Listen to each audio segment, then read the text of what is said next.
আবহাওয়া পরিবর্তনের সাথে সাথে আমার ঠান্ডা লাগার অবস্থা মানে খুবই খারাপ। তো যাই হোক, কিছুদিন আগে কৃষ্ণচূড়া সিজন গেল, তো ভাবলাম যে সবাই যখন কৃষ্ণচূড়া আর্ট করতেছে তো আমিও একটু কৃষ্ণচূড়া আর্ট করি। তো যা ভাবা তাই কাজ, নীল আকাশের মাঝে একটা কমলা কালারের কৃষ্ণচূড়া আর্ট করলাম।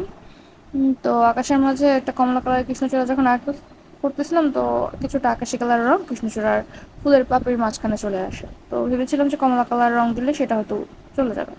তো কালার করার পর দেখলাম যে যেখানে আকাশি কালার ছিল সেটার উপরে যখন আমি কমলা কালার করেছি, কিছুক্ষণ পর সেই কমলা কালার আর আকাশি কালার মিলে না ব্ল্যাক কালার হয়ে গেছে। মানে মাউন্ট মার্টের কালার দিয়ে ফার্স্ট আমি কালার করেছি, তাও ক্যানভাস পেপারের উপরে। তো এই ব্যাপারটা নিয়ে না আমার কোনো আইডিয়া ছিল না যে দুইটা কালার একটা একটার উপরে ট্রান্সপারেন্ট হয়ে যাবে।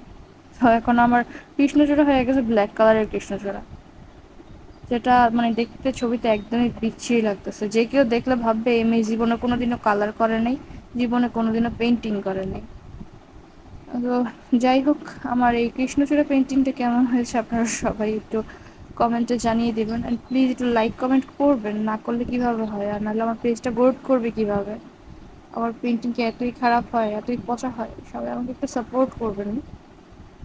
আজকের ভিডিও এইটুকুই, দেখা হচ্ছে পরের ভিডিওতে। আসসালামু আলাইকুম, আল্লাহ হাফেজ।